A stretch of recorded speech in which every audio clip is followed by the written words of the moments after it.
Hello everyone. Have you ever thought that the sound around you could actually be classified as a pollutant, just like smoke or chemical waste?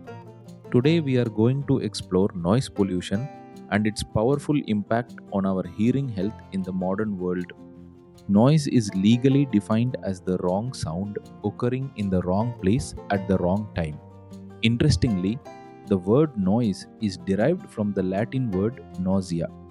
Under the 1981 Air Act, noise was legally classified as an air pollutant. The 20th century gave birth to what is now called the century of noise, transforming what was once a subjective annoyance into a pervasive and systemic environmental stressor. To understand sound scientifically, we need to look at two key properties. Loudness, also called amplitude, is measured in decibels. The base reference pressure used is 0.0002 microbar, which represents the lowest sound a human can hear. To reflect how humans actually perceive sound, it is weighted and measured in decibels A. The second property is pitch, also called frequency, which is measured in hertz, representing 1 wave per second. The human ear can perceive frequencies ranging from 20 Hz all the way up to 20,000 Hz. Think of sound intensity like a thermometer. At 0 decibels, we reach the threshold of hearing.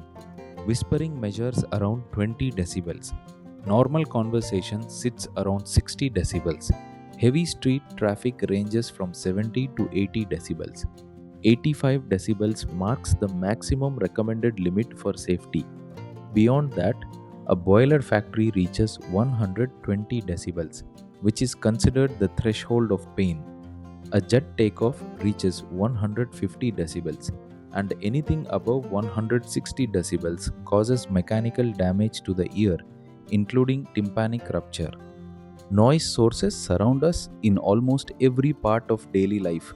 Industrial machinery, including high-speed manufacturing equipment, printing presses, and boiler factories, generate significant noise.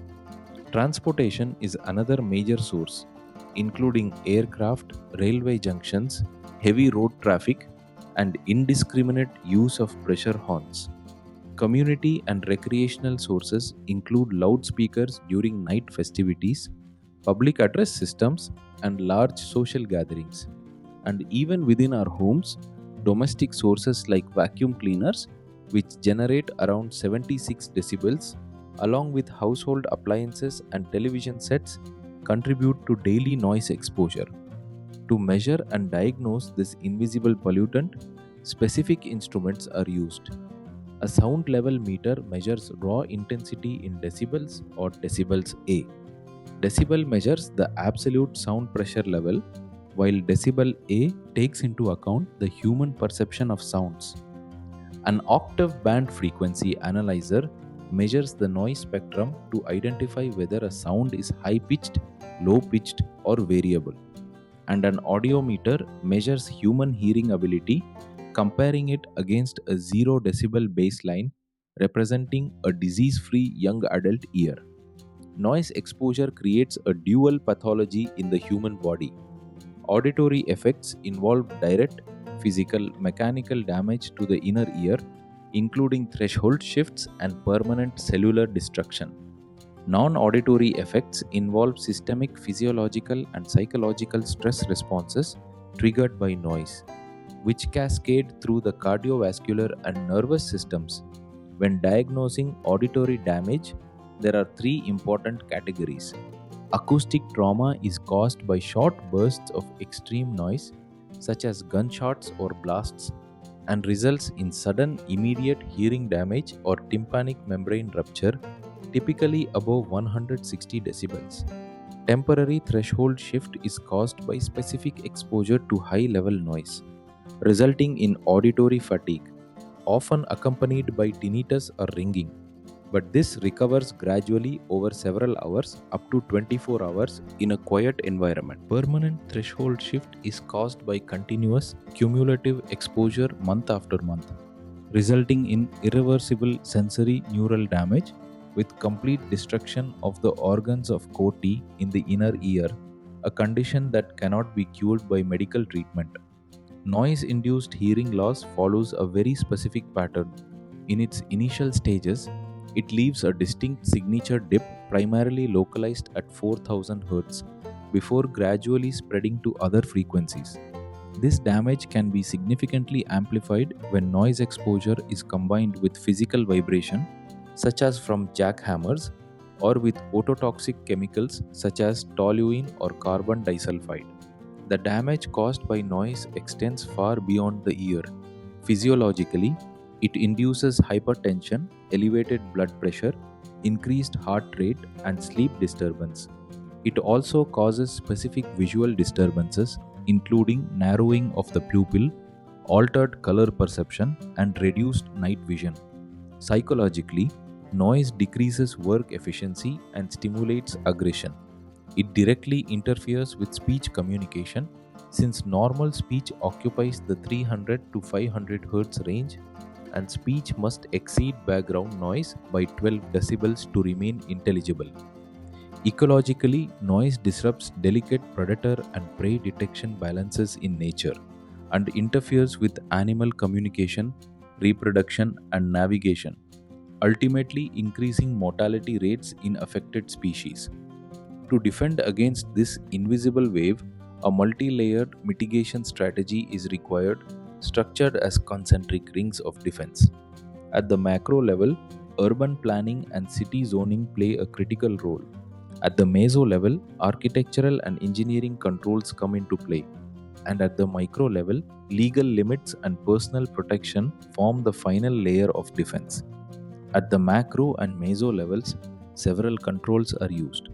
Green belts, made up of thickly planted trees and bushes, separate residential areas by at least 15 meters from roadways. Controlling speed and flow, keeping traffic moving smoothly between 30 and 60 kilometers per hour, generates the lowest sound emissions. Acoustic insulation, using sound-absorbing liners, baffles, and detached building construction, helps break continuous noise paths. And shock mounting, where industrial machinery is mounted on shock absorbers with acrylic glass solid barriers, further reduces vibration-based noise. At the inner ring, legal defense and personal gear provide the final layer of protection. The Noise Pollution Control Rule of 2000 mandates a strict 100-meter silence area radius around hospitals, educational institutions, and courts. It also prohibits loudspeaker use between 10 pm and 6 am and is enforced through Criminal Procedure Code Section 133 and Indian Penal Code Public Nuisance Laws. On a personal level, protective gear like earplugs and earmuffs form an essential occupational defense, effectively reducing noise exposure by a critical margin of 15 to 30 decibels. To summarize everything we have covered, noise is an environmental air pollutant defined as the wrong sound in the wrong place at the wrong time. Normal safe limits range from 20 to 60 decibels, covering whispering to conversation, while continuous exposure above 85 decibels guarantees substantial, irreversible damage. Auditory effects range from temporary threshold shifts involving auditory fatigue and tinnitus to permanent threshold shifts involving irreversible sensory neural destruction of the inner ear. Non-auditory effects trigger systemic stress, including elevated blood pressure, increased heart rate, pupil narrowing, sleep disruption, and critical interference with speech and efficiency. Hope you have understood about noise pollution and its impact on hearing and health. If you found this video useful, please share with your friends. Thank you.